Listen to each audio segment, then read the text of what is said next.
Well, we got one last show before Saturday night's main event tonight. And why would you have it any other way by having the premiere show? Well, we're not even officially the premiere show anymore, but we are still the premiere show. Fresh off the heels of the UPR Awards, this is the SmackDown Penitentiary. I am one of your hosts, one of your wardens of the penitentiary. I am the Zia Silent. I got my guy, the Mark Vick here. My brother, how are you doing off of the awards? I'm still a little pissed off. We struck out. Hey man, it's all good. That just motivates us to do better. It's a conspiracy because I don't care. It's still a conspiracy. EC got all them. I don't care. It's still a conspiracy to me. Yeah, but I think he knows how to. Yeah, he George Bush that shit. Oh yeah, word up. I think he did. Straight up. He George Bush that shit. He is in Florida. You know what I'm saying? Yes, exactly. See, Florida. Florida always got the sketchy votes, man. Florida always got the sketchy votes. But nonetheless, the SmackDown Penitentiary is here. You guys are here with us. So without further ado, I'd like to say to everybody, welcome to the SmackDown Penitentiary. Yes, sir. Yes, sir. Like I said, coming off the UPR Awards, if you guys didn't get a chance to check that out, go back and watch that. We had a ball. I know I had a ball. Everybody, it was just a celebration of all the hard work that everybody put here on the network. And just to put everybody on notice that we are one of the premier networks of wrestling content. And it's about time that people start believing that. But getting into SmackDown, we got the nice walk-in shots of people of the evening. We saw Tiffy Time in her candy cane outfit looking really good. We saw Meechin walking in on her cell phone looking good. We saw our shaved head Queen Bailey in her festive Christmas sweater signing autographs looking good. Thanks. And as a nice little surprise, we got Big Jim Uso coming to the ring. So him Big Jim Uso. You know he's part of the show now, bro. Yo, I told him he wanted some popcorn. I was like, listen, give me an hour and we'll get some popcorn. Listen, man, at this point, if he does not interrupt, it's not a good show. Exactly. Exactly. And he woke up early. I thought he was gonna be ready for a nap by now. But nonetheless, the mascot of the penitentiary is roaming around. The mascot of the penitentiary is roaming around. Man. But we start the show off with him, Big Jim Uso, and Big Jim, pretty much just giving us a highlight of where he is personally, and giving up props to the rest of the family. You know, he's shouting out Jay. He's proud of Jay. He's proud to be a part of what Roman was able to build 4 years ago. Even being proud of the honorary Uso, Sami Zayn, and proud of little brother Solo. You know, he don't like him, but he's proud. Sure. Before we get into the segment, shout out to everybody here in the chat. The best host and best show award winner, Mr. Mike Knox. I don't even think we can call EC our fearless leader, because EC is not. This is the leader. This is the leader. This is the head of the pack here. He sets the precedence for all of us. So shout out to my guy. And hey, Bad Guy Jack, what up, man? Shout out to you. Somebody's gonna be filling in for you as you go see Sonic. Can't wait to talk Sonic with you. Yeah, he's gonna get slammed. He's gonna get slammed. He's got to get slammed. He's got to get slammed. He's got to.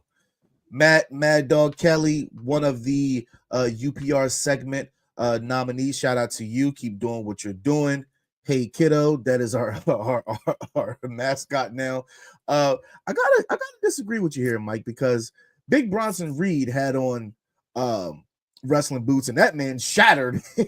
He shattered his freaking ankle, and not to be outdone, but Edge, he fucked up his tibia.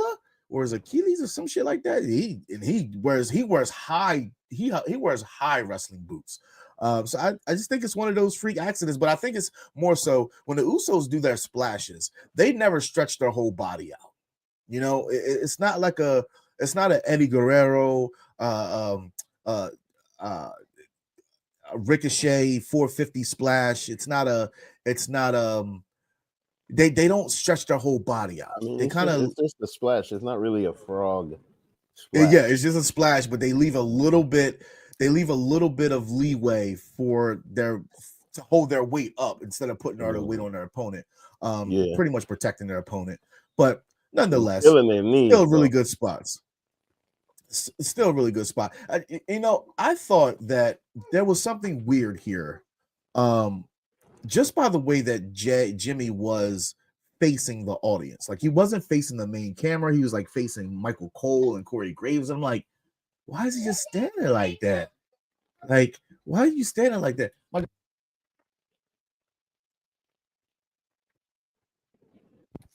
Hilarious. And I'm like, why is he sitting like that the whole time? And lo and behold, you know, he has a couple yeet jokes and tells everybody now y'all talk about the wrong brother. You know, yeah. Now he's the one that they don't know. No, he's the one that they don't know. And right after he does, you know, ooh, so he gets mollywop. Mollywop, which was a really good surprise, in my opinion, because I didn't think that Drew McIntyre would show up on SmackDown. We know what Raw is. Raw had Punk, Raw had Zayn, Raw had Jay. Didn't think that he'd show up on SmackDown because Jimmy has nothing to do with Raw, in which Drew McIntyre is on Raw, right? And it looks like he's going to SmackDown. It does. It definitely looks like he's on SmackDown now. It looks like Braun Strowman. Well, they just officially announced that Braun Strowman was on SmackDown, and I think that we'll get a switch with Legado del Fantasma as they feel like, you know, they're getting accused of all these attacks, and which I've never heard their name get called up, but that's a good way to kind of segue them out. And speaking of other him, Carmelo Hayes, he needs a fresh coat of paint, and I think he's done everything his character arc can do on SmackDown. Well, I mean, if you look at this guy look good, like he's now the brawler, bro. But here's the truth, we'll talk about that when we get into that match. Yeah, well, I just want to say that if we're looking at number one picks for their respective brands, Raw's number one pick, Jey Uso, skyrocketed. No doubt about it. SmackDown's number one pick, a rough go. He had a really rough year in Carmelo Hayes. But I don't think so, man. I think like he's established himself. He's still not respected, though. He could be a heel, but he's not respected. He's not respected at all. Not yet. He will. Yeah, I believe Raw will be a good move for him. But we're starting to put the pieces to the puzzle together now, and Drew is going after everybody that's there. And Nick Aldis comes out. He says, you know, what are you doing here? Like, what are you doing? And backstage, he goes, we were just supposed to have a conversation. I asked you to come here for a conversation, not get involved in anything. But this is what pissed me off. And I put this in the chat, in the UPR chat. Naomi and Bianca are walking up. Naomi is cheesing like a fucking Cheshire cat. You didn't just see the fucking same program everybody else saw. And this man, the same man who's standing here, just kicked the dog shit out of your husband. And you up here smiling about some tag championships. I hate the fact that they don't acknowledge those two as husband and wife all the time, as they would do Seth and Becky, Montez and Bianca. Like, they don't do it. I don't understand. You know what? The only time, you know what I was shocked though, during the press conference after, that's what I was just about to lead to. Like, all of a sudden, out of nowhere, everybody remember this is my wife. Yeah, shout out to my wife on her birthday. And then Jay goes, yeah, sis, yeet. But Yeah. he asks him to go into the office, and I'm still baffled at the fact that Naomi says nothing to this man that just destroyed her husband in the that Her pissed me husband with a off. broken toe. Well, yeah, husband with a broken toe gets mollywopped, and so they come with the idea that Bianca has to forfeit the titles, but Naomi steps in and says, "I'll be your partner," and Bianca says, "It's been done before." That's right. And it's been done with Chelsea Green as most recently. Chelsea Green was the most recent, and she picked up Piper Niven after her and Sonya had worked so hard to get those tag titles. So this now leads me to believe it's Naomi. Yes. Yep, Naomi. I love it. I'm loving it. I'm loving Naomi did it. It's a slow burn, man.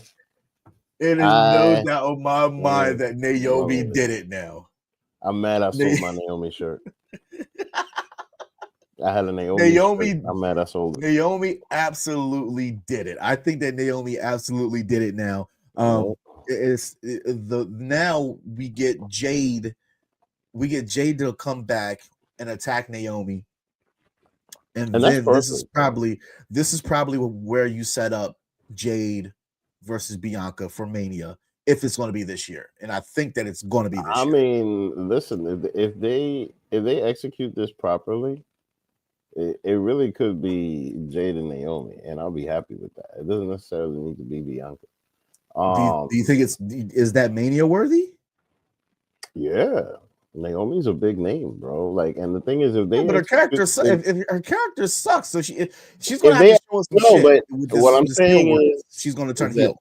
If they execute this heel turn the right way, and like she generates a ton of heat, that'll make Jade Cargill look huge. You know what I mean? And then won't hurt Bianca because this is something that Naomi needs. This is not something that Bianca necessarily needs. You know what I mean? For Naomi to be the heel, and then have Bianca be the big baby face. I mean, to have Jade Cargill be the big baby face after this big drama. I think that works, and I think it works very well. I'm hoping that it's something like that. I don't know how they're gonna do this heel turn, but it's certainly a slow burn. They're probably going to be tag team champions for a little while, and then Jade is going to come out of nowhere, and the footage will show up somewhere with some kind of drama. Yo, it's going to be Tyler Perry levels over here. Like, that shit is going to be popping. And I got a feeling it starts at the Rumble. I think it starts at Netflix. I think it starts at Netflix, bro. I really do. Like, listen, man, January 6th is important, clearly. Look, they haven't finally a Ula Fala fight on January 6th. You know what I mean? Like, come on, man. Like, come on Netflix. Like, they taking the attention hard, bro. Like, something's gonna pop off. I won't be surprised. They're going to pull out all the big guns, but not to be outdone, because I also think that in the multiple reports are saying that WWE is not planning to leave USA high and dry with the send-off of the final Raw of USA Network era, and rightfully so. Because they got SmackDown. As long as I can remember. Yeah, but it's Raw. Raw's been on US. Raw's been synonymous with USA Network since damn near the beginning of time. As long as I can remember. 93. Waking up every Saturday morning and watching Superstars, and then they got Monday Night Raw. So it's been synonymous as much as I've been watching pro wrestling for most of my life. That USA and Monday Night Raw they go hand in hand. I remember when the tickets were $20. Manhattan Center, bro. Like, damn, man. And now it's $400 to get. Yo, I'm telling you, crazy. Yeah. So, moving along in the night, we see Tiffany Stratton backstage warming up, and Nia comes up to her, and she's telling her that she's ready And we get the match of Tiffy Ty versus Michin, aka Mia Yams. Facts. Dumpling. Mia, I need her to eat some. I need her to eat some rice or something, man. Because she's falling. She fell off on the thickness. Still beautiful, but she done fell off on the thickness. This match, I think that it came pretty clear that, first of all, the match was really good. The match was really good. But you can tell that both of these women are on two different stratospheres. I think that it's well established. It's well established that Tiffy Time is big time. She's big time. Oh, she's big event status, right? And Michin is a any other promotion, put her on Ring of Honor, TNA, NWA, AEW, she'd be in top 5. She's really that good.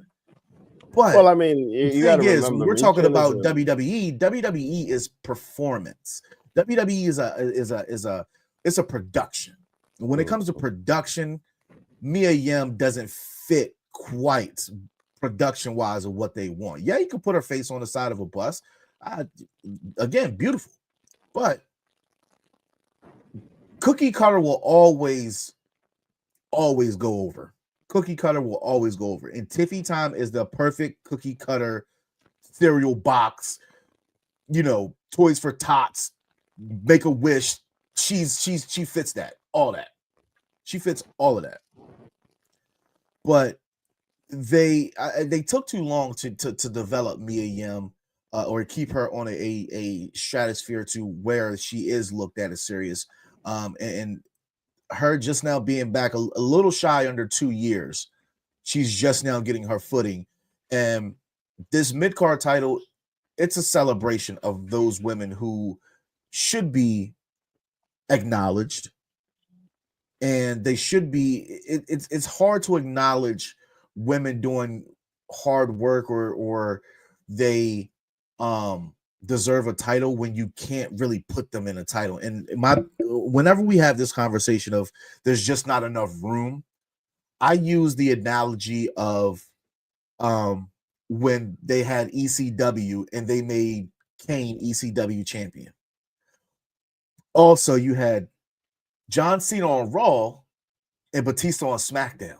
And as good as Kane is professionally, you're not going to put him on the side of a fucking bus, not with that one eye looking crazy, right? And you're not going to take John Cena off to put Kane on. You're not going to take Batista off to put Kane on. So you give him the third best thing, which is, yeah, you're putting in really good work, really good matches, really good character work, but we just can't dethrone these two juggernauts that we have in Cena and Batista. So we give you the EC championship, and we're gonna treat the ECW championship like it's a big deal because it's a top championship. But the brand ECW just wasn't on the level of Raw and SmackDown. That's the problem. So for them to make the IC Women's Championship, the IC US Championship, I think it's a big deal for professional wrestling as a whole, not just WWE, because these women do need to be acknowledged. Because if you're just having two titles and those be the main titles, and the tag titles are being looked at as a joke because you don't have women, cohesive women teams, nobody really gets the recognition unless they're in that top 3 fighting for the belt. I mean, I see this match as making Tiffany Stratton more of a face and making Michin more relevant. I think, and I see that because look, at the end of the match, and mind you, she won the match clean. So at the end of the match, they show Michin with the belt and they show her fiending for that. Like, I think that the story with her is going to be like she's finally getting what she deserves. Because one thing about Michin is that she was an indie darling for a long time. So there's a big sector of the fan base that really, really wants to see her win this. Or, just get it really because like it's kind of like giving her flowers.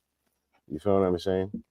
And her having that dumpster match with Chelsea Green, that was one thing. I think that's what put both of them over. Yeah, and mind you, like, and the thing is that it's coming back full circle now. So I think that this was really good booking as far as I'm concerned. Because the other thing is that, like, it also lets Michin be a contender for the championship when Tiffany Stratton has it. You know what I mean? Because clearly that's the direction that they're going. Like, eventually now Tiffany is going to cash in on Nia. I was hoping she would cash in on Liv Morgan and go to Raw, or maybe this is a swerve. You never know. She might just do that. You know what I'm saying? I would love it if it's a swerve. I would love it if it's a swerve. But I think the obvious is there. I think the fans see it a lot, and it's okay. This is one of those things where I think that it's okay to go along with what people think. Sometimes the people are right. Most times we're wrong. But as you were talking, I was looking for the picture of her looking at the championship, and I don't think it would be a bad look with her with the championship, or the person that she will face, and which we'll talk about that a little bit later on. Now, moving on into the night that was SmackDown, we got the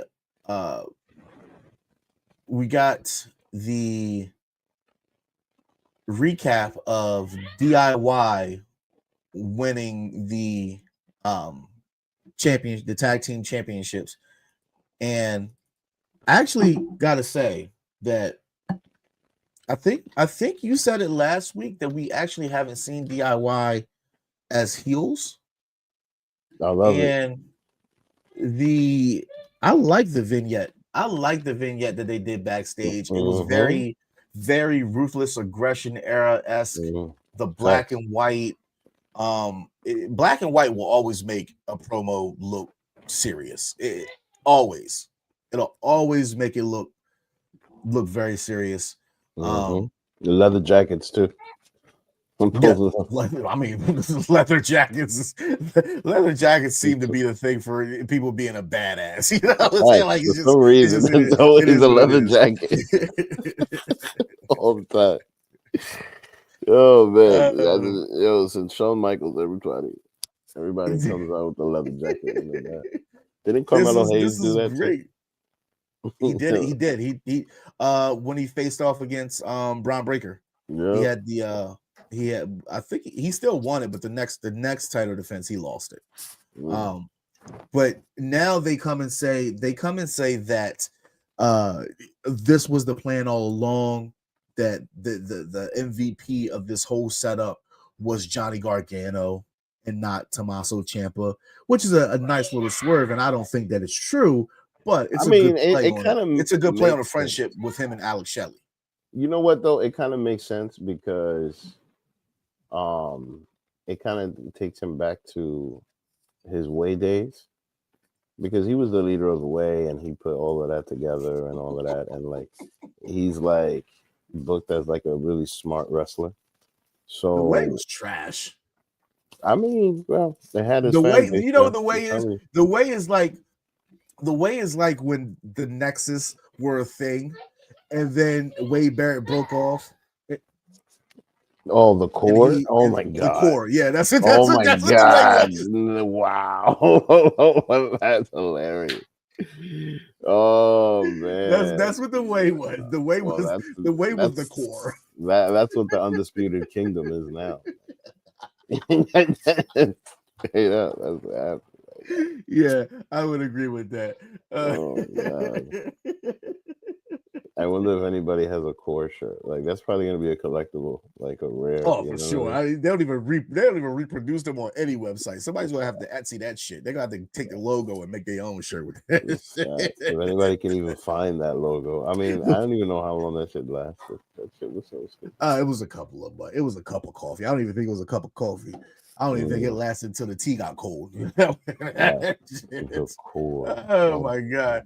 Oh, ladies and gentlemen, that concludes like the first hour of SmackDown. We're breezing through the show, and I like it because we're going to keep this shit to an hour because we do have a watch along later on tonight for Saturday night's main event. We're going to get to a quick commercial. I'm not doing no new commercials until the year starts, so we're going to get to a classic little throwback.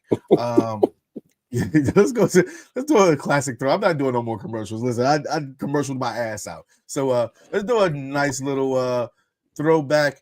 Since we have Mike Knox here in the comments and backstage, let's do one to when I got to take over the show one day. Let's go. The following announcement has been paid for by the New World Order. Like, I cannot think that Dom, who's recently married, his wife is okay with him slobbing on, Liv Morgan, right? I can't. Oh, Liv is all over. She's calling the man daddy. She's calling what happens when a woman call you daddy. You already know somebody call you daddy, what that means, right? He's just simping over Rhea. He's dying to take her to Waffle House. It's cheap, but it's good. It's cheap, but it's good. It's just like those IHOP pancakes right now. All you can eat $5 right now. That's a perfect date. If y'all like breakfast food, that's a perfect date. If I'm Buddy Matthews and I got Oos hawking over my woman, hey, Rhea, let me see your phone. Let me see your phone. I got to do a phone check because these Samoans, they some handsome some bitches. You don't want them damn tribal tattoos? Heck, if I was a woman, give me a Uso. Give me a Roman. Give me some handsome some bitches. The woman is posting in that man's shirts. He's googly eyes over her. She's starting to get googly eyed over him.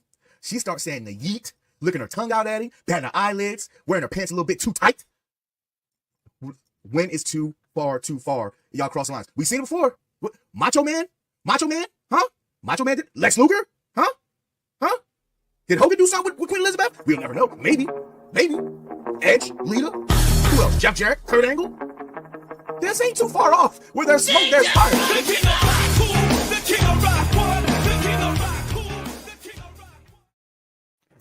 Nice little throwback commercial. I got to be able to take over the Mike Knox show. And speaking of Mike Knox, again, I think it's just going to be me and Mike Knox doing the watch along for tonight's Saturday night main event.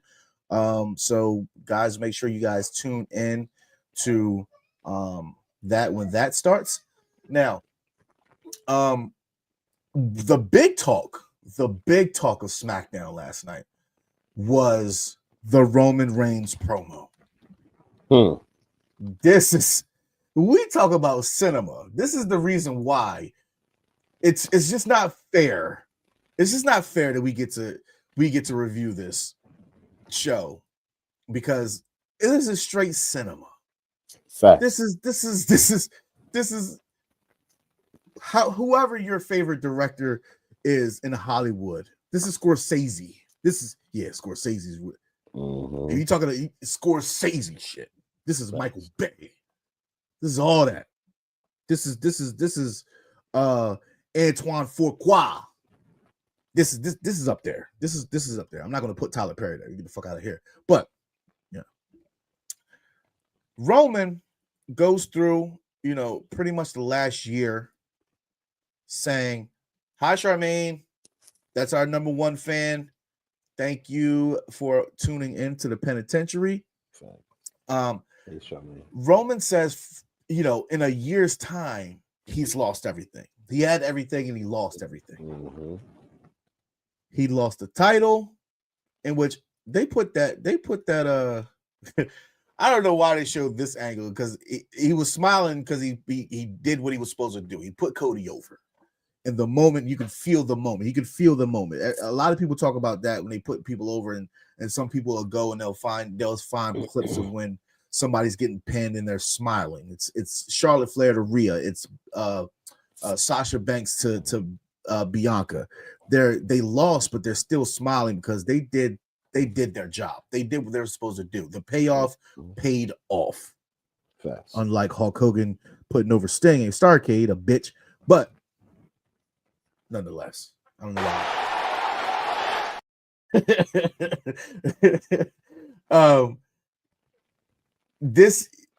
He tells him that his squad won one, their squad won one. Now it's time to shoot the one-on-one fade. That's all it is. The one-on-one fade. He says tribal combat. Now, I hate the fact that y'all say this fucking tribal combat shit because it ain't nothing but an anything goes match. It's a hardcore match. Remember what Jay said when he had the little contract signing with Roman. Can I get the chair? Maybe push you to a table. I want to. This is all this is again. Don't disappoint me again with this. You might as well just give me a Punjabi match, which really wasn't that bad. After I watched them back, and there's a YouTube. Maven has Jinder Mahal on his YouTube, and they're watching back the Punjabi prison match that he had with Orton. And the way that he was explaining the match, it really didn't sound like that match was that bad, right? But it's just the fact that like us watching it at home, we couldn't get the camera, we couldn't get a good camera angle. The cameras from the hard camera couldn't catch shit.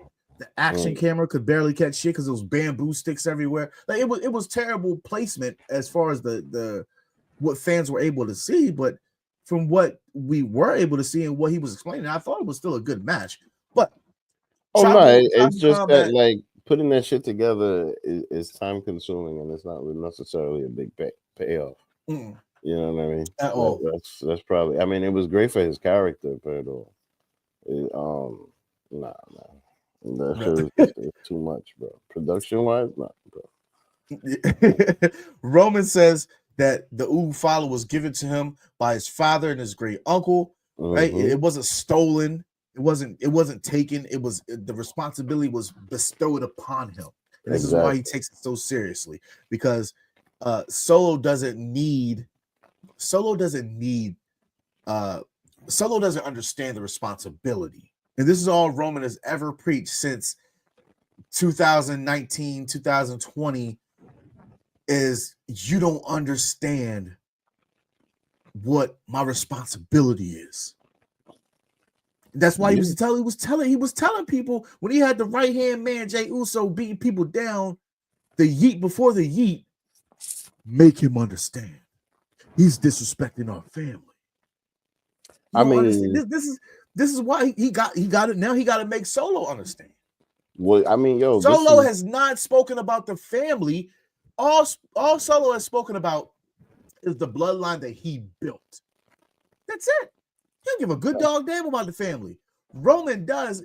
No matter how his approach to trying to get his point across, no matter how much it's wrong or it's tyrant-esque. I mean, Bill Belichick apparently ran a fucking very tyrant fucking team. You either got in line with the Patriot way or your ass was gone. That man got rid of Randy Moss. Tom Brady's best statistical year. And Bill Belichick said, you don't like the Patriot way. Fuck out of here. Ocho Cinco, one of the greatest wide receivers in the history of professional football. Fuck out of here. You're not with the Patriot way. You don't care. Cam Newton. I don't care. All that dabbing and shit, all that. You get into the end zone. It's not the Patriot way. Get the fuck out of here. He don't care. He don't care about none of that stuff. None of it. So, tribal chief. It ain't the tribal chief way. Get the fuck out of here. You got to fall in line. Make them understand. He issues the challenge for the Ula Fala. And Paul Heyman, once he says that, Paul Heyman just looks like, oh my God, are you serious right now? This is what we do. We doing this on Netflix? Like, we doing this on Netflix? Okay. And this is the ending shot that we get. So Roman is confirmed. This is why they said that he had initially. I don't know. Go find in your room, please. Thank you. He had initially confirmed that he was going to be on Saturday night's main event. What he did is he had his Sports Illustrated interview, and then they pulled him and put him on Netflix. He didn't know about Netflix, but he knew about Saturday night, and then they swapped the dates around, which is absolutely fine. I don't think that we need him tonight. Nah. Tonight is not necessary. Promo tonight is all about Long Island. Your thoughts on this promo and what we could possibly see with tribal combat as I bring in Mike Knox because my guy is just annoying me right now. Well, clearly January 6th is a big deal. You know, like they're really going all out for this Netflix show. I mean, to the point where it's literally like a PLE at this point. You know what I mean?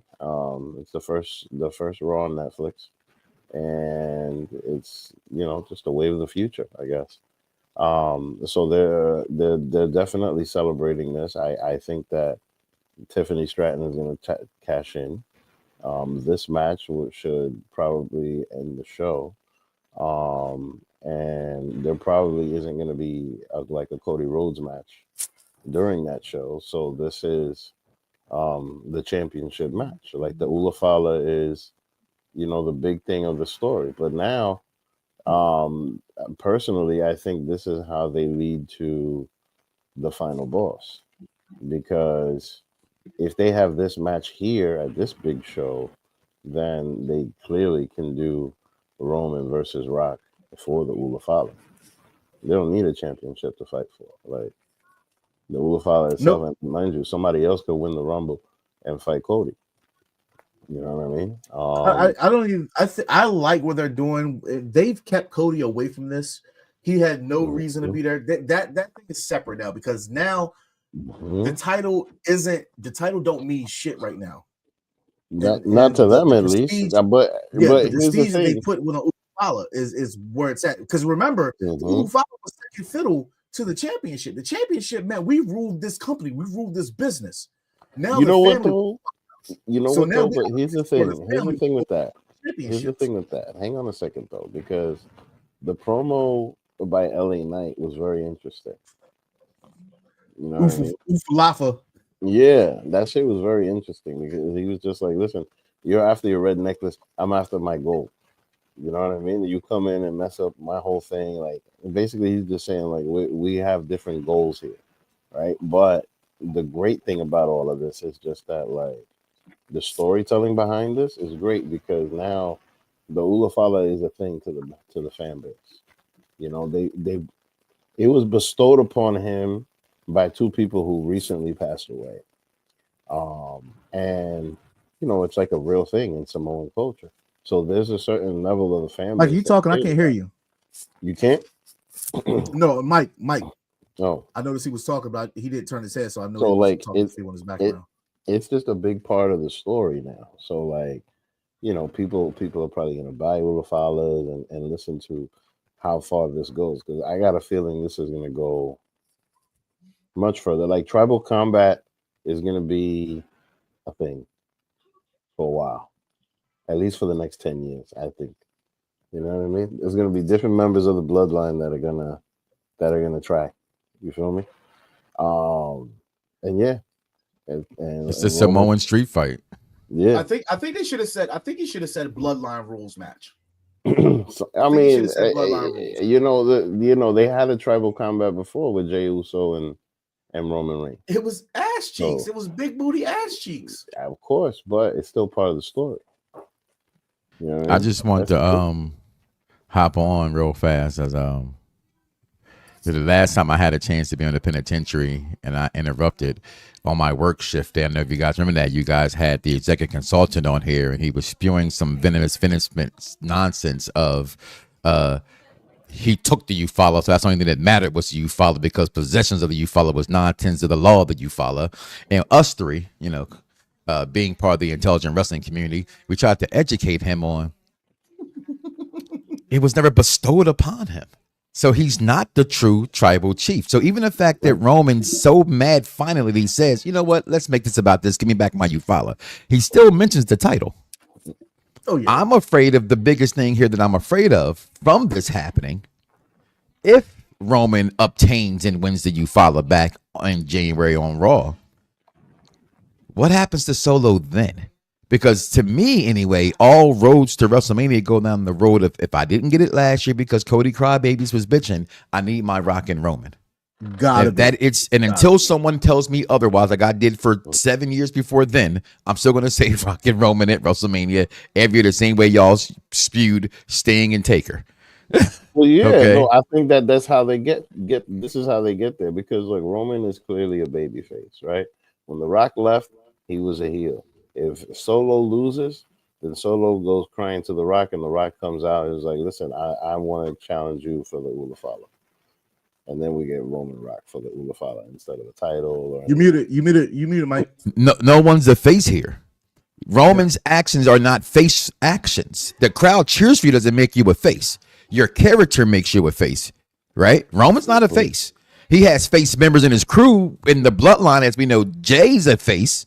We know Sam is a face, but Jimmy's not a face, including his promo last night. That was beautifully done, by the way. Everybody that was in his riding with team, Roman. and mind you, in this promo, he's sitting here talking about everything that he lost and why he lost it. So, like, he's basically showing humility. They're building him as a face, right? They're getting there, bro. They're getting there. He's gonna be, you know. And the people are behind him, and he's selling T-shirts and he's selling gloves, and you know he's selling all kinds of things. You know what I mean? He's. Well, you know what? Let's call him a tweener right now. How about that? We'll call him a tweener. Oh, for sure. Because I think that if Solo loses and Rock isn't there to step in, Solo can no longer. I don't think it's fair that he gets to operate under the Bloodline moniker anymore. You already lost War Games. You lost Tribal Combat. You don't deserve to be looked at as Bloodline anymore. I don't find this OG Bloodline thing, like the naming in it, kind of weird. I think you could have been a little bit more creative. Honestly. Facts, because the thing is that it really was only like 4 years ago that this whole thing started. So like, you know, for it to be OG, it's like, damn, bro. You know what I mean? Like, hey, what the hell is OG now? Like, how much time does it take to be an OG? 3 years? Like, come on, man. I mean, I get it. All of those original members are 36 and up, 35 and up. Sammy's the youngest, I think like 35, 36. And then the twins are 39. The twins are 38, 39, and Roman's 39 as well. So I mean, OGs in professional wrestling for sure. Well, yeah, I'll give you that. I mean, I guess it would be the synonymous with judo. If the original members of LWO, they called OG LWO, like, you know, but I don't know. Pull out Juventud. I just don't like the name. Eddie Guerrero's going. I don't know who was super crazy. Like, what do you mean? Like, nobody checked for any other member of fucking LWO except for Juventud, and I don't think Juventud would ever come back to WWE. No. For whatever reason, I don't know, but he could have been a just as big enough star as Rey Mysterio. As we move on into the night that was SmackDown, Carmelo Hayes was seen backstage, and Adam Pearce told him that he had a mystery opponent and he didn't care who it was. I'm not gonna lie, something deep down inside me, pause, said, what if this is actually AJ Styles and he was never hurt in the first place? That would be I hoped for it. And then I heard roar. I was like, oh shit. My light fell. I was hoping that it was something, it was him, but it was not. And it was Braun. I wasn't disappointed. Oh, okay. I'm sorry. Don't say that. I'm literally trying to teach my son not to cuss. And it's the hardest thing ever. How he come in and tell you not to say, oh shit. Well, that's the hardest thing ever, dude. Yo, listen, you gotta clip that. You gotta clip that. That's gotta be a commercial. Listen, last weekend, me and his mom took him to a Christmas parade, and she whispers to me, she says, he's been saying what the fuck all day. I was like, in my mind, I'm thinking he must have heard me because I'm playing Xbox at night while he sleeps. So he probably heard me yelling because I'm yelling when he sleep. And I was like, really? Like, why is that? She was like, he hears me when I'm driving.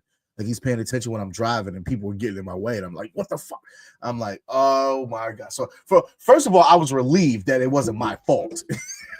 But the fact that he knows, you shouldn't say, oh shit, you shouldn't say fuck. Like he knows. I gotta chill. I gotta chill. Wow, that's hilarious, bro. But moving back into Carmelo Hayes and Braun Strowman, Talk about pick up everything. we knew what this was about. This is I for the storyline that they've been having between Carmelo and Nick Aldis. Nick Aldis doesn't give a good dog damn if Carmelo Hayes is a number 1 draft pick, right? He don't care. David Burns, what's going on, man? Watching from Cedar Hill, Texas. Thank you for tuning in to the Penitentiary. So you know what? Since you're new here, let's go. Welcome to the Smackdown Penitentiary. Yes. Thank you for tuning into the Smackdown Penitentiary. Make sure you like, share, subscribe on every platform that you can. We do this every single Saturday, and we will be having a watch along for Saturday night's main event. So if you're a wrestling fan, definitely tune in to watch that. But this is exactly Jeffrey. This is where I was getting at. This is the reason why Melo is going to go to Raw. He already produced the moniker of Monday Night Melo. I think that sticks a lot. That if you're going to brand yourself, Monday Night Melo absolutely sounds like it should be a thing. And I think that Braun on SmackDown, I think that's good for his brand. He's done everything that he can on Raw. We don't need Braun and Big Bronson Reed on Raw whenever Big Bronson Reed decides to come back. If Drew McIntyre is also on SmackDown, cool. Let's keep that. Let those guys be the big guys of SmackDown. If that's the way that they're going. And I'm okay with this. Melo taking this loss, it's expected. It's not one of those things where it makes it good, where it makes it bad, or it destroys his character. His character's run its course. Now we got to get steam behind Braun Strowman. And it judging by the crowd, they welcome this. Yeah, they did. Welcome this Braun Strowman. I mean, people like going raw. Yeah, as opposed to people didn't care about Braun Strowman until he went face to face with Big Bronson Reed after Bronson Reed started tsunamiing people. And that's a terrible way to. He's been a viable champion in WWE. If we're looking at WWE the past 8-10 years, he's been in that main event picture. Good look, good big country look. Pause. He's a big man. We don't have too many big men in WWE anymore that are viable threats. Like Big Bronson Reed is a quote unquote big man, but he's short. Damian Priest isn't built up like, I think they're the same height, but he's not. He doesn't look like Braun Strowman, is what I'm saying. Like nobody on that roster looks like Braun Strowman, and they need to take advantage of that. Because I do believe that Braun Strowman is 39, 40ish, so he doesn't have many years left in him. But who knows with the way they can spread out your schedule and do it very convincingly. Jeffrey, you're right. Eric Rowan is a big man as well. Although I think that he might be an inch shorter than Braun. Don't have the muscle like Braun, but he has the body fat. He has the body weight of Braun. Your thoughts on Braun Strowman coming back, and what do you see for Melo going forward? Well, I mean, I think that Melo just helped Braun. I mean, because look, my favorite spot was when Melo jumped off the rope and tried to, and then he tried to hit him, and then Braun just like you know what I mean. And Braun was like, "I eat those for breakfast, my dude. Like, what's up?" You know what I mean? Like he barely did anything to Braun, and then by the end of the match, he just run out of there talking about, "I wasn't ready. Like he made Braun look great.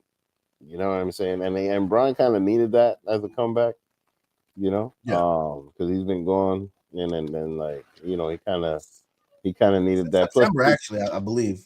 In September.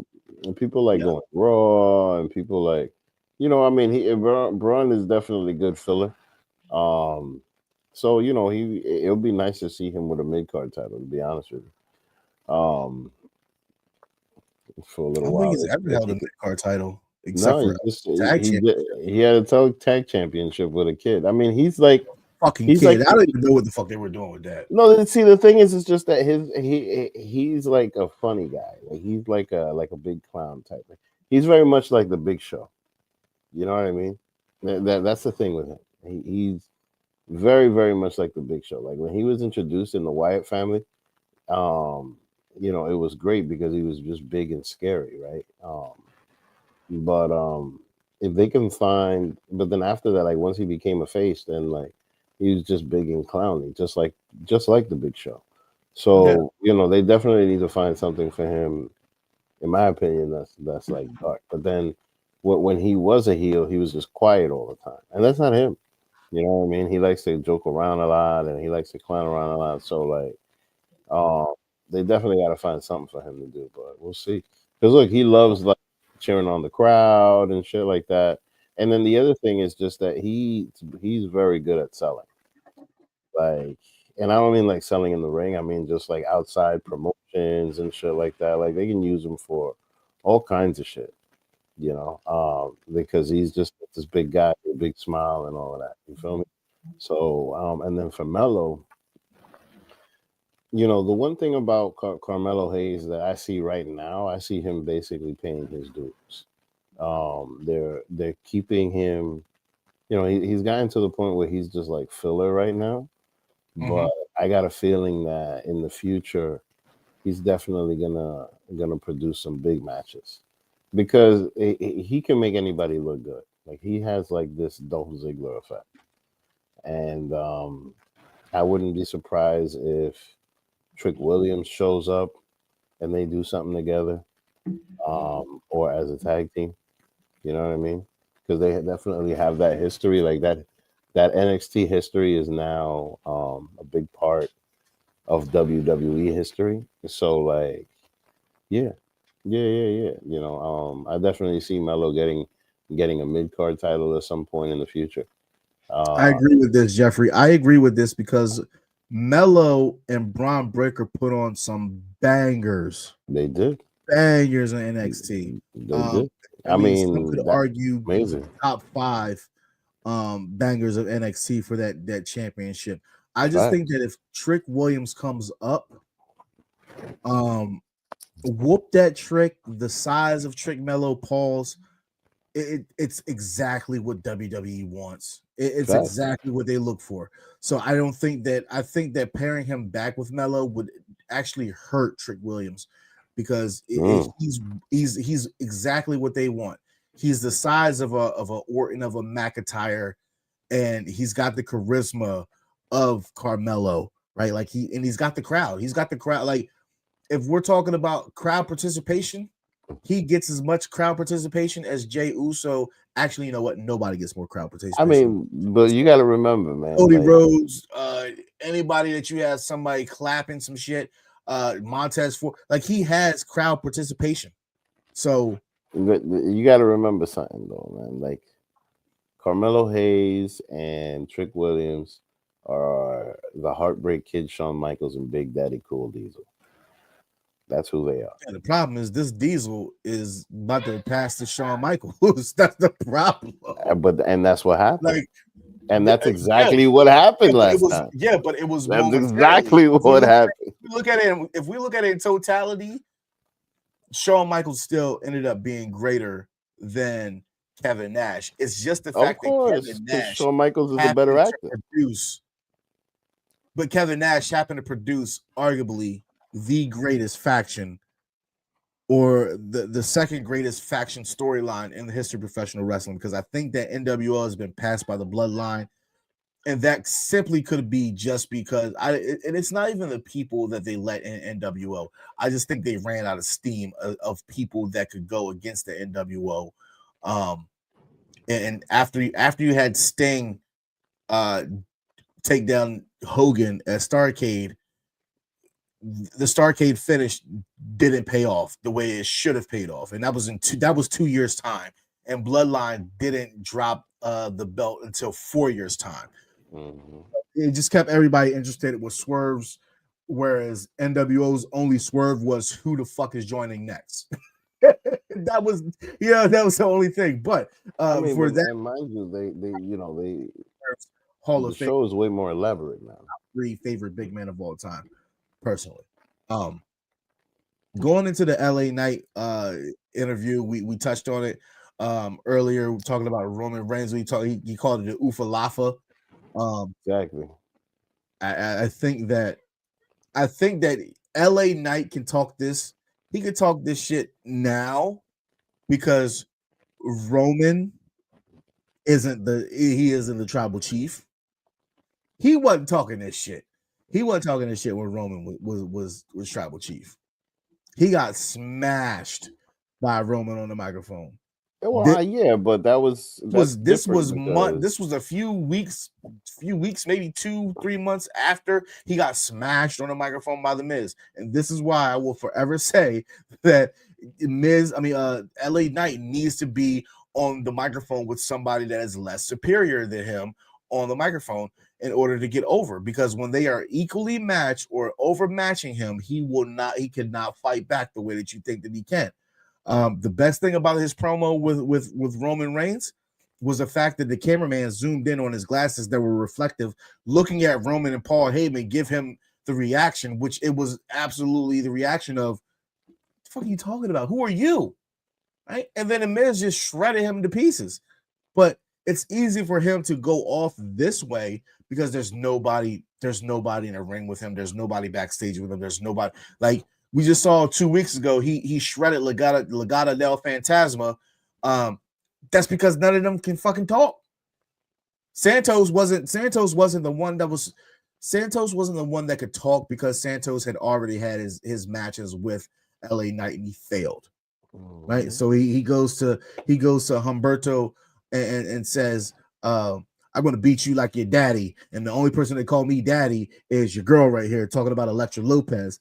And then he says, while he's screaming uncle, she's calling me daddy. I'm going to have everybody saying L.A. Knight. It was great. It was a great promo. He just shredded all of them, but that was because none of them could fucking talk. Mm-hmm. That's the disconnect that I have personally with L.A. Knight. I don't see the greatness. Nobody can make me see the greatness in L.A. Knight, because I was still watching TNA when the man was Eli Drake, who did the same shtick. It's the same thing. Mira, it's the same shit. Nothing has changed with this. So you can't convince me now, if you couldn't convince me in 2012, that this guy is great. I'm sorry. It's no way. Nothing has changed. Well, I mean, the fan base is clearly behind him, because the years were heavy last night. There was a lot of years. Like every opportunity that the crowd could get, there was a year. So like they're clearly behind him, and behind him heavy, because I think it's just basically for that. He definitely has great ring work and a good character and all of that. I got a feeling that they're pushing him into the championship picture at some sort, somehow. If he goes to Raw, maybe goes after Gunther, maybe goes after Cody or something like that. Who knows?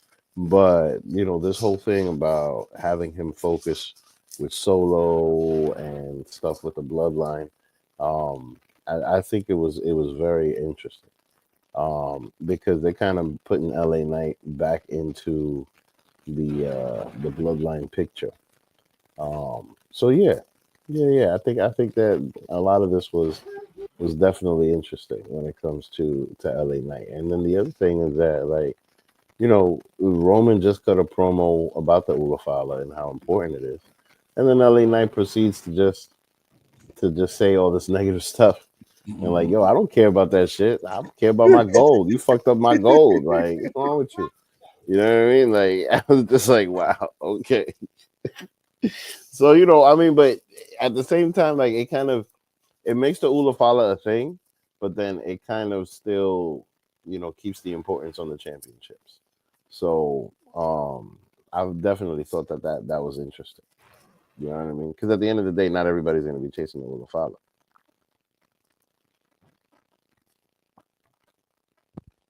Yeah, it was disrespectful. But again, if it wasn't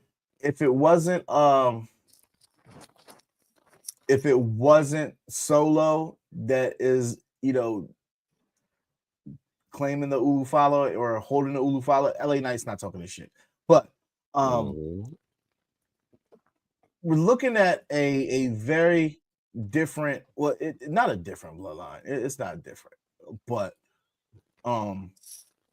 it just looks different. But they're not. They're the same three. The only three that matter, honestly. The only three that matter in the bloodline. That is true. But you do need a fall guy. You do need a fall guy in Tonga Loa. So Tonga Loa's not there. But this bloodline does look powerful. They do look menacing. They do like they're a big deal. And that's all that matters. Here, thank you.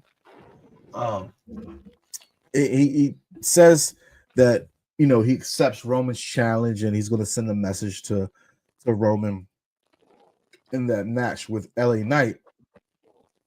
And the match itself was everything that we expected to be for as far as Bloodline being there and LA Knight having to face them.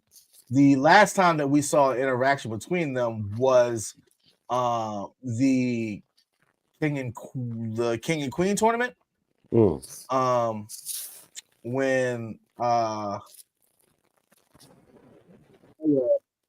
Tamatonga had beat because LA Knight decided to go outside the ring and mess with Solo, who had an all red crushed velvet suit on. All red. LA Knight, he throws Jacob Fatu over the commentary table, which we hadn't seen nobody, really do that to Jacob.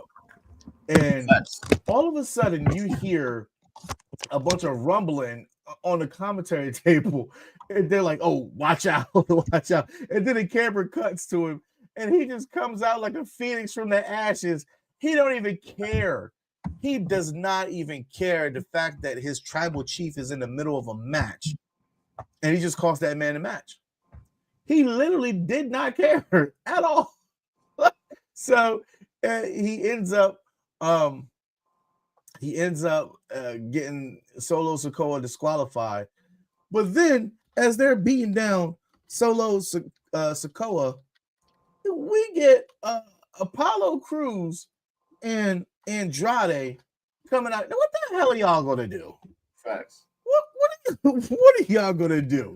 I mean, you know what? It is interesting because in that sense, they're kind of showing how the bloodline is wreaking havoc across WWE, and there's other people that are still mad at them.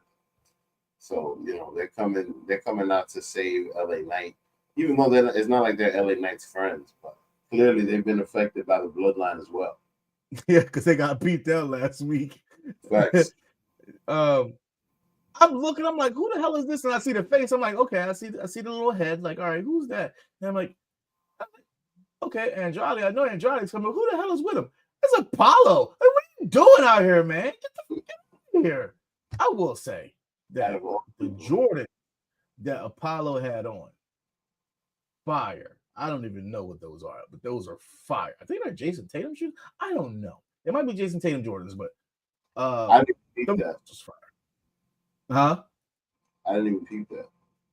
Yeah, the color just popped out to me. I'm like, what the hell are they? They're Jordans for sure, but I don't know if they're actual Jordans or they're Jason Tatum Jordans. But actually a sneakerhead. They are really dope. He did rise up like Dracula. Like what are you doing, my guy? So I agree with you that they are trying to establish them as still being dominant, even though they look stupid losing at War Games to a half-witted team that wasn't really on the same page. You guys lost, even though you still got you guys had continuity. You guys looked like an actual team, and you still lost. Right? That was one of the things that I did not agree with, as far as the outcome of War Games. I thought that the Bloodline 2.0 needed it more than OG. But moving on to Bailey versus Chelsea Green, and a really good match in my opinion. Really good match in my opinion, and shouts out to Bailey for putting over Chelsea Green the way that she did. Facts. They and Corey Graves had mentioned earlier in the night that maybe Bailey has taken a step back because she's trying to be a locker room leader and trying to push these women, trying to elevate the women's division. And I think that's clearly what you can see is going on here, because there's nothing other than the Nia Jax's title that Bailey needs to be concerned with. I get it. It's a first time thing for the United States Championship, but Nia has no feud. Rhea and Liv still look like they're doing their thing, but Nia doesn't really have a feud. And this underlying thing with Tiffy Time still isn't a thing. And the fact that I can't agree with this, EC, because now they don't even mention Bailey has nothing to do with any part of the storyline. However, Naomi is, and this is why I'm telling Naomi is part of that. So, Jeffrey, you know what? Even though she is still on our screen, she's getting busted down. We still keep it going, ladies and gentlemen. You see, trolling you right now because you're disappeared into the cells. Ladies and gentlemen, here at the Smackdown Penitentiary, we know what we like to do. Anytime this lovely, luscious, thick-assed, peachy king, that's my what shaved head queen, I was waiting for you. Bailey is on our screen. We simply would like to say hashtag I love you, Pamela Martinez. And I told everybody last week that our shaved head queen would be back this week. But Chelsea Green hits the unpretty her and gets to 1, 2, 3. More so, shout out to Bailey for putting over Chelsea. I don't think that as far as we were talking earlier with women that's been working hard, this Chelsea has worked her ass off putting the people over. I don't know what my kid's doing right now. Chelsea's worked hard putting people over just as much as Meechin has worked hard putting people over. Oh yeah. I'm not mad at who's in the finals at all. It's okay. It is what it is. If we want new stars in women's division, men's division, it doesn't matter. We have to continue to be open to them when they're trying to pivot something else. Chelsea is world renowned. She's got championships in other federations. Same with Meechin. We're not going to let them come to WWE and then act like they're complete dog shit. I mean, honestly, I feel like they both won this title. And why do I say that? Because they already have a feud, and they could just go back and forth for this title. Straight up. Like, they can play hot potato with this title and big their names up. You know what I mean? Because yeah, they both are going to look great with it, and they both deserve it. So, whoever wins, In my opinion, it doesn't really matter because they're gonna run it back. They're definitely gonna run it back a few times and make it quality. We've already seen Chelsea Green with the championship. We know what that's like, and I got a feeling that Michin might win. If Chelsea Green does win, but it might be in a heelish way. You feel what I'm saying? Especially because she might want to get her lick back for that dumpster match. Because Chelsea had that that whole situation where she was stinking for like 3 weeks. Yeah. So I wouldn't be surprised if they like bring it back to that and make this whole thing a big story. I'm not going to say that. You see, I'm going to disagree with you. I'm not going to say that she got it for the trash match. I just think the trash match made them look at both of those women in a much more different light, right? Like whenever Michin got her time, it was like, damn, Michin wrestled a good ass match and she lost, but she should get more time. And then Chelsea on the other side of things, she's putting over whoever, whenever, what in whatever way she can. That in itself, her character work, her ring work, everybody knows what her ring work is about. She's a really good wrestler. Mm-hmm. Yes, they did need a really good wrestler at the time. You needed somebody, you needed comedic relief. Facts. You needed something to put people over. And I think that's the biggest thing.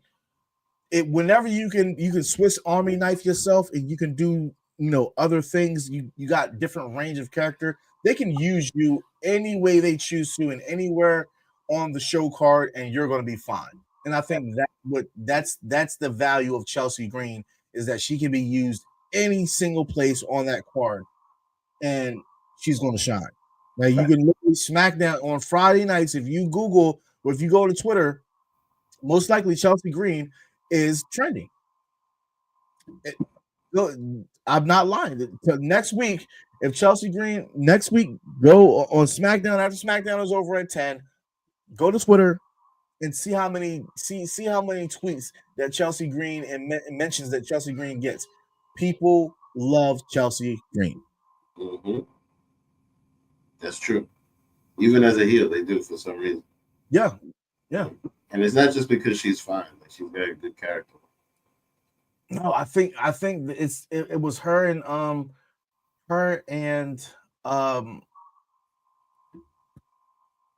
Sonya Deville winning those tag champs, and people wanted to take both of those women seriously, and they praised them because it's been a long time for both of those women, and they absolutely deserved it. So, and Sonya Deville is best as a manager. Like you said, say that again. I think that she's best as a manager or as an authority. I did like her manager role, but I'm not. No, Chris, I'm gonna need you need to put respect on people's name. You don't value this art that is professional wrestling. You need to. You know what you need to do? You need to watch Chelsea Green on anything but WWE, because I see what it is right now. You, Steve, y'all will make fun of people that are world-renowned athletes and everything else except for this production that is WWE. When we're talking to pro wrestling, WWE is honestly at the bottom of the barrel. Let's be serious. It's a production, it's a smoke and mirrors show, and you guys fall into the trap that is smoke and mirrors, and you want to lead me to believe that you actually like pro wrestling? When you get a pro wrestler on your screen and you don't like the pro wrestler, but you like somebody like Dirty Dominic, who's not a fucking pro wrestler. He's a performer. I'm cussing again. I'm sorry. My son's checking my cussing now. It's just like some raps. You know what I mean? There's people in the street that can rhyme 10 times better, but the one that's got a machine behind them and a production company, and and a really good camera that's really low underneath them while they're playing down at you. Like, you know what I'm saying? Like, it's It's a You know what? I'm gonna take this with super grains of salt because this man was never a fan of Liv Morgan. And oh my, how he flipped like a quarter. Never was a fan of Solo Sikoa, but now this man will acknowledge Solo Sikoa as his tribal chief. I am not. Let's take this man who won awards that were in Florida. He come from Florida. He out here fucking up the votes. Facts. We already know. We know how Florida do with votes. You know, we know how Florida do with votes. So let's take it. Let's take his fandom with a grain of salt. You know, here's the thing about Liv Morgan, like that promo that she did, where she turned around and showed her ass to everybody, that got her a lot of fans. Dom likes women like me. Exactly, bro. That shit was frozen. A lot of people clipped that. Like, listen, that's what she showed herself like, and she gained a lot of fandom, bro. She got the Mandy Rules level fans. Feel me? Like, she's a cute girl anyway. You know what I mean? But yeah, a lot of people live Morgan fans. And she did improve, you know, to what Chris is definitely saying. She improved quite a bit because I remember her just sticking her tongue right, you know, and that's it. That was she was just filler. But now look at it, you know, she's just like a vixen. She's like Catwoman type. You feel me? We got the last segment of the night here. As we try to wrap up this show, we're about 16 minutes longer than I expected. But anyway, Cody Rhodes, Kevin Owens face off, and Michael Cole was in the ring and brings in Cody. Cody's the old chipper guy. Look, nobody ever does an interview where you gotta hug the fucking person interviewing you. Nobody does that. Not even John Cena was doing this. Hulk Hogan wasn't doing this. Nobody does this. Nobody hugs the fucking interviewer, right? Well, I mean, the thing is that now everybody knows that the champion is like the face of the company. So he's like the governor. You know what I mean?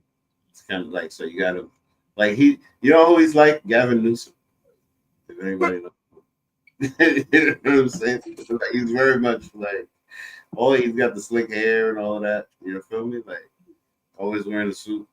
Yeah. Like, Have you seen these AI renditions of WWE wrestlers working at McDonald's and Lowe's and Target? Have you seen this shit? yes, I have. That's hilarious. People are having fun. Damn, Cody Rhodes fucking DoorDash in McDonald's. That was ill. People are prompting some really cool shit. Yeah, Kevin Owens doing his. This is Kevin Owens has been shining doing his promos in a vehicle. I love it. I absolutely have been loving every single second of it. And he tells Cody Rhodes that Cody Rhodes was much better as Stardust. That is a fucking insult. Yo, Kevin Owens, I'm telling you, he's got his promos are just the best. Man. This guy, the Chris Jericho that's missing WWE is Kevin Owens. Like, this guy always knows what to say, has the greatest zingers. Last week when he had Michael Cole in the car, and then Michael Cole got out of the car, and then he was like, Michael, and then just raised the window up at him. Get out of my riddle. Get out of my riddle. And now this week, he says some wild shit like, yo, you were more interesting in Stardust. And then he was wearing a Stardust shirt the other day. He pissed Cody off. And Cody tries to go after him. He set the trap. As Sheldon would say on Big Bang Theory, it's a trap. It's a trap. Brings him back out to the ring. And we have a brawl. The past 3 or 4 SmackDowns have ended in a brawl. And which is not a bad thing because we got Saturday night's main event later on, tomorrow, but for us tonight, as we get this as the I actually thought that should have been the final shot, but we did the executive producer role, but it should have got this should have been the final shot. So we're gonna leave it with this as a final shot. Which is not so crazy or asinine that we get this. If Kevin Owens beats Cody Rhodes at Saturday night's main event, I don't even know how to take that. Like I would want to see it. Because I don't think that many titles have changed hands on Saturday night's main event. Furthermore, you need to give people something to talk about this night tonight. You need a reason, whether it's going to be a big pop from a Charlotte, a Becky, a Ronda Rousey returning, because that's the three big names. So if we're going to do that, I don't think that's. If you're not going to do that, this title needs to change hands. If you're still not going to do that, then Gunther's title needs to change hands. If it's not going to, like, something has to happen tonight. No, if this isn't going to happen, this is a Legends night, bro. Look at where they're having this thing. They're having it at Nassau Coliseum, of all places. This is like another Madison Square Garden type of deal. Like, this is all about history. I think Ted DiBiase is showing up. The Mouth of the South, Jimmy Hart is showing up. Jesse Ventura is showing up. Like, this is all going to be stuff about the past. You know what I mean? If anything, if this whole thing about what is that? Clean it up. Yep, that's funny because the kid is always part of the show somehow, bro. You know, like, you ever seen the cat in Flossie Carter, the Flossie Carter video? He's like the cat in the Flossie Carter video. Dude, I just walked in this room. There's Pringle chips crushed up everywhere. I'm like, all right, no. But anyway, what I was saying is just that, look, this is a Legends night, bro. Like, Ted DiBiase, Jimmy Hart, Hogan is probably going to show up. Like, this is going to be, it's all, and they're doing it in Nassau Coliseum, of all places. Like, they could have held this someplace else, but they're pushing it as a PLE. Nassau Coliseum is a small place. So, like, you know, they're pretty much just giving, you know, a big. Still also AEW. no, because, like, look, I guarantee you that everybody there tonight, a lot of them are going to be some old school Long Island fans. You know what I mean? Guys that like, have been watching wrestling for years. I guarantee you see WWF hats all over the place. These are like the guys that go to like the big event and go to all of the conventions here in the Northeast, that collect figures, that do, you know what I mean? Like that's who they're catering to with this whole thing. And if this guy shows up with a wing eagle, it's gonna get a huge pop. You know what I mean? I highly doubt there's gonna be any kids at this show. And the crazy thing is, it's like, as we're about to usher in this era, like, I don't even know what this era is going to be in like 10 years, right? In 10 years, where Rollins and Reigns and Owens and Sammy and Roman, like, they're going to be the old timers, right? But they already are. But they're going to be the older timers, right? And then this new generation isn't going to know about things of the mid to late 90s. They're not going to know, because most of the fucking wrestling fans and the wrestlers are going to be born before 2000, going to be born after 2000. That's, you know what I'm saying? Like, they're not going to know that shit. What's going to be history to them is going to be the progression of it. Oh, we're passing down wrestling history to this generation. But you know what, though? God. That's fine, because the thing is that I expected the kids to not care about Stone Cold or to not care about the 90s, but we live in an era where they watch it back. There's little kids that are dressing up as Hulk Hogan and doing all of his shtick. You know what I mean? So, like, they watch it back. I'm calling those kids brainwashed.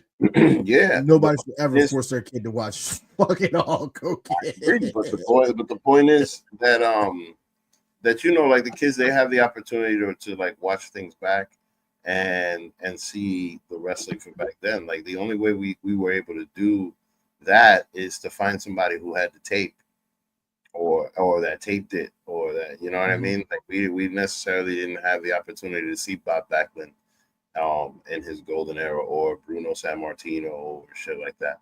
You know what I mean? Yeah.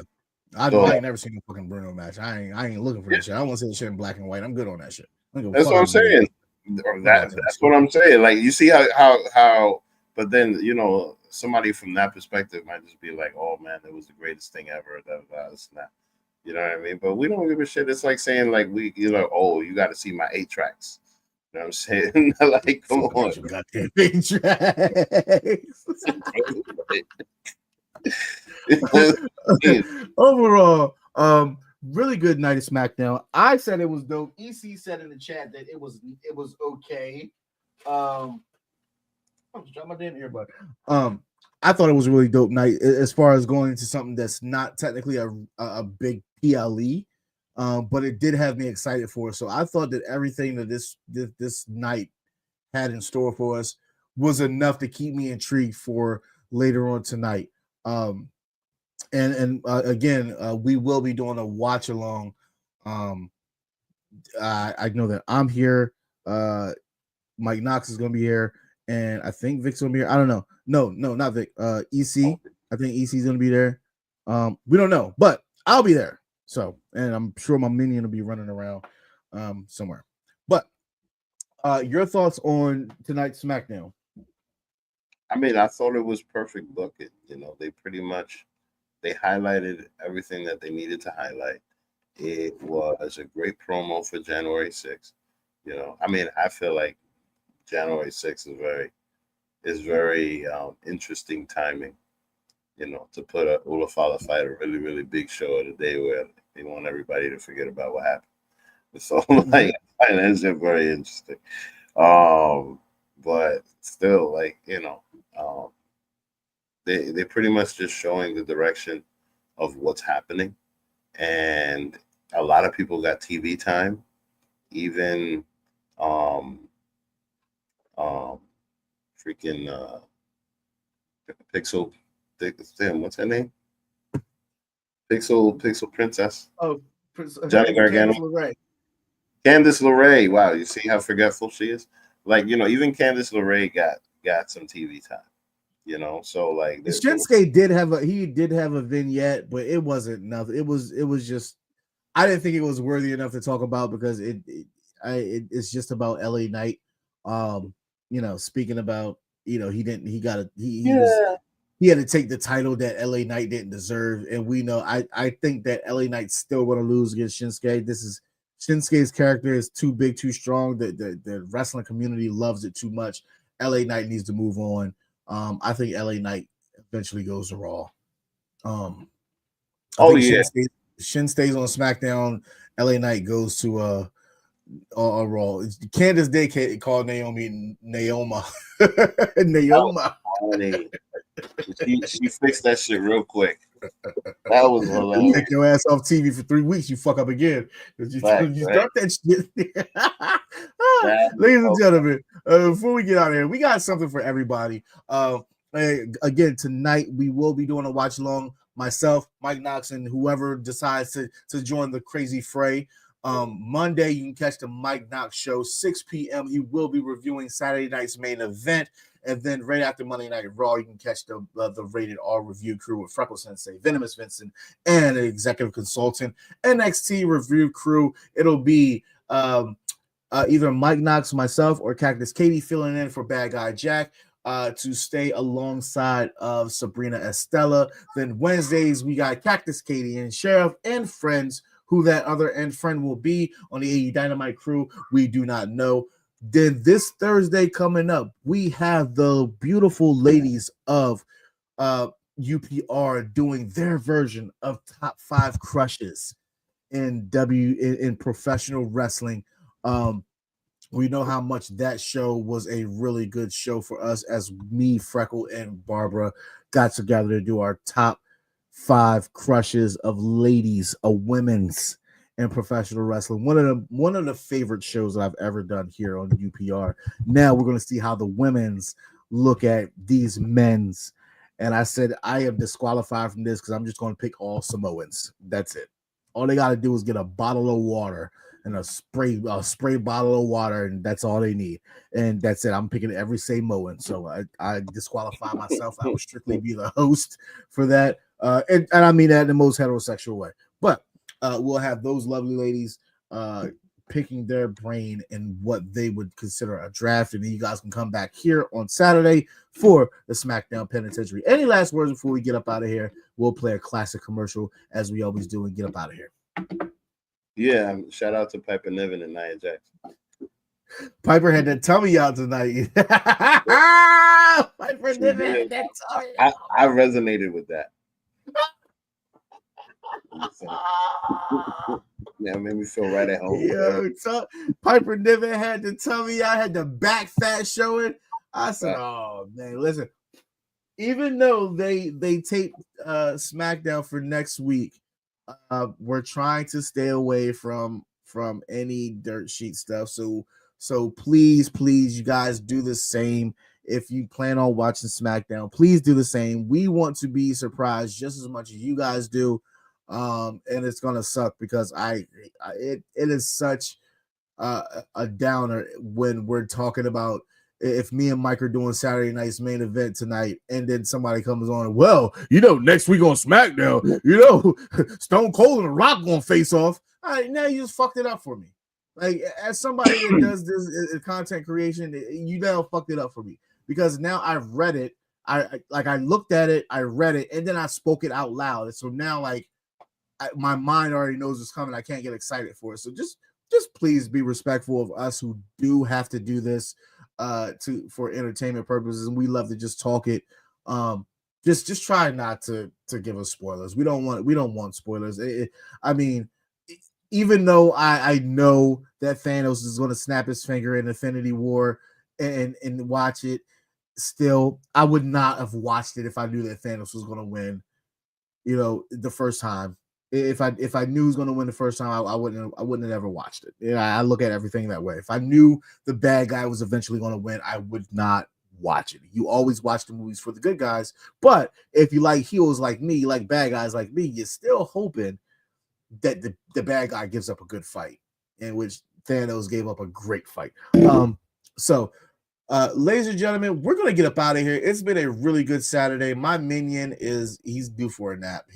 It's over with. I got to take him to a Christmas parade, and then I'll be back here for the Saturday night's main event watch along. So for Vic, I am Nazia Silent. Want to remind everybody to drink, be merry, love hard, love often, laugh always.